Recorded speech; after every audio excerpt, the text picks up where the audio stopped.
আসসালামু আলাইকুম, সবাই কেমন আছেন? চলে আসলাম মাধবপুর বাজারে মার্কেট করার জন্য।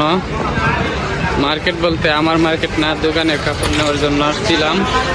দেখেন আপনারা, এখন রাত 9টা বাজে, এখনো মাধবপুর বাজারে প্রচুর ভিড়। তো যারা আমার ভিডিওটি দেখতেছেন, ভালো লাগলে একটি লাইক কমেন্ট শেয়ার করবেন, শেয়ার করে অন্যদেরকে দেখার সুযোগ করে দিবেন।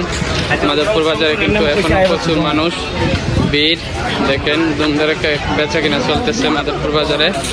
আপনারা যারা এই ভিডিওটি দেখতেছেন, ভালো লাগলে একটি লাইক কমেন্ট করবেন। মাধবপুর বাজারে এখনো জমজমাট বেচা কিনা। দেখেন এই দোকানটাতে প্রচুর কাস্টমার, প্রচন্ড ভিড়। যাই হোক, যারা ভিডিওটি দেখছেন, ভালো লাগলে একটি লাইক কমেন্ট শেয়ার করবেন, শেয়ার করে অন্যদেরকে দেখার সুযোগ করে দেবেন। ধন্যবাদ সবাইকে। আসসালামু আলাইকুম।